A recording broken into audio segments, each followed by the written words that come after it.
हूं कि इस वक्त की बड़ी खबर यह है कि जिस तरीके से सोमवार को रात को नाथू खान, जो कि पुलिस के अनुसार वो जो बोलेरो के जो सवार लोग थे उसने कुचल दिया, उनके साथ में झड़प हो गई थी। परिवार के लोगों का कहना है पारिवारिक काम से गया था और पुलिस का ये कहना है कि एक ट्रैक्टर लेकर वापस बजरी के बाद में निर्माणाधीन जगह पर खाली करने जा रहा था और इसी दौरान जो वहां पर रॉयल्टी वाले हैं उनसे उसकी झड़प हो गई और उसके बाद में वो घायल हो गया। उसके बाद में पुलिस उसको बालोतरा के अस्पताल लाती है, जहां पर गंभीर हालत में जोधपुर रेफर कर दिया जाता है।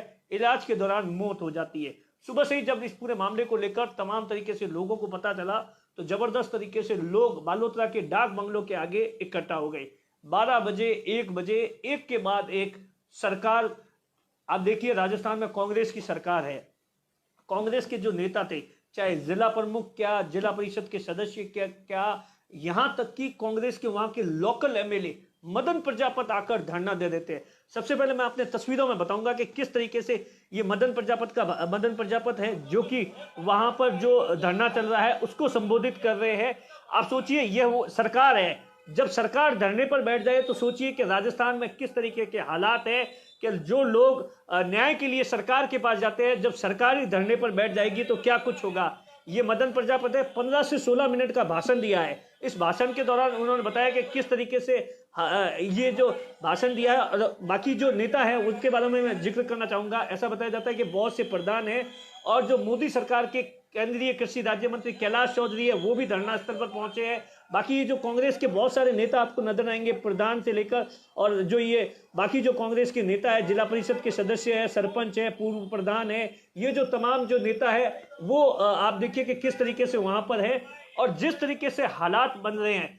सबसे बड़ी बात है कि परिवार के लोगों का कहना है कि वो एक पारिवारिक काम से गया था और इसी दौरान बोलेरो कैंपर वाले ने उन पर बोलेरो कैंपर चढ़ा दी, जिसमें वो घायल हो गया। उसके बाद में पुलिस लेकर आती है। लेकिन जिस तरीके से अब परिवार के लोग, समाज के लोग इस पूरे मामले को लेकर सीधे तौर पर सरकार पर सवाल खड़ा कर रहे हैं, वहां के पुलिस और प्रशासन पर सवाल खड़ा कर रहे हैं। जैसे ही इस घटना की जानकारी तमाम जितने भी कांग्रेस के नेता हो या बीजेपी के नेता हो या राष्ट्रीय लोकतांत्रिक पार्टी के नेता हो, तमाम लोगों को पता चला तो उन्होंने सोशल मीडिया पर इस घटना को लेकर दुख जाहिर किया और घटना की निंदा की और इस घटना में त्वरित कार्रवाई की मांग की। चाहे वो अमीन खान के पोते हो या कांग्रेस के बाड़मेर के विधायक मेवाराम जैन हो या कर्नल सोनाराम चौधरी हो या उमेदाराम बेनीवाल, जो कि 3-4 घंटे से लगातार धरना प्रदर्शन कर रहे हैं। उसके अलावा भी जो पूर्व मंत्री हरीश चौधरी है, उन्होंने भी इस पूरे मामले को लेकर, या मानवेंद्र सिंह हो, तमाम जितने भी नेता है उन सब ने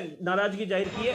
लेकिन अब इस पूरे मामले को लेकर जबरदस्त तरीके से बवाल खड़ा हो गया है। बवाल भी इस कदर से कि आप देखिए, धरने पर जब आप सोचिए कि विधायक जिसकी सरकार हो वो विधायक धरने पर बैठ जाइएगा तो सोचिएगा कि क्योंकि उन लोगों की क्या मांग है। सबसे बड़ी बात है कि आखिर लोगों की और परिवार की क्या मांग है। जो हमारी बातचीत हुई है उसमें परिवार के लोगों ने बताया है कि 50 लाख रुपए का मुआवजा दिया जाए और जो रॉयल्टी धारक है उसकी रॉयल्टी को निरस्त किया जाए। उसके साथ में वहाँ के सीओ जो धनपुल मीना है उनके खिलाफ कार्रवाई चाहते हैं। परिवार के एक सदस्य को सरकारी नौकरी दी जाए। अभी तक सब ऐसा बताया जाता है कि जोधपुर से बालोतरा नहीं पहुंचा है, लेकिन धरना स्थल पर दर्जनों की तादाद में लोग इकट्ठा हो रखे हैं। और सबसे बड़ी बात है, तमाम जो नेता आ रहे हैं, चाहे बीजेपी हो, कांग्रेस के हो, राष्ट्रीय लोकतांत्रिक पार्टी के हो। दरअसल आप सबको पता होगा कि पिछले कुछ महीनों से लगातार बजरी को लेकर बाड़मेर के अंदर जबरदस्त तरीके से बजरी के जो ठेकेदार हैं उनकी ओर से कई गुना ज्यादा पैसे वसूले जाते हैं। और इसी बात को लेकर जबरदस्त तरीके से ये वो इलाका है, जैसे बालोतरा और उसके आसपास का जो इलाका है, वहां पर जो लूनी नदी होती है वहां पर बजरी की अभी वर्तमान में सिर्फ एक ठेकेदार के पास ही उसकी रॉयल्टी है। लेकिन कुछ लोग अवैध तरीके से उस खनन करते हैं और उसके बाद में बजरी सप्लाई करते हैं और इसी बात को लेकर विवाद खड़ा हो जाता है। इस मामले को लेकर ऐसा बताया जाता है कि बाड़मेर के पुलिस अधीक्षक भी कुछ ही देर में वहां पर मौके पर पहुंचने वाले हैं। लेकिन अब जिस तरीके से इस पूरे मामले को लेकर केंद्रीय कृषि राज्य मंत्री कैलाश चौधरी ने भी सरकार को, राजस्थान की गहलोत सरकार को जिम्मेदार ठहराया है। उमेदाराम बेनीवाल ने कहा है कि हमने इसी बात को लेकर कुछ दिन पहले, चाहे जिला प्रमुख महेंद्र चौधरी हो, ये तमाम नेता हो, इन सब ने कहा है कि हम इसी बात को, हमें डर था कि इस तरीके की घटना हो सकती है। लेकिन सरकार या प्रशासन या इन सब चीजों को लेकर कभी ज्यादा सीरियस नहीं हुआ और इसी के चलते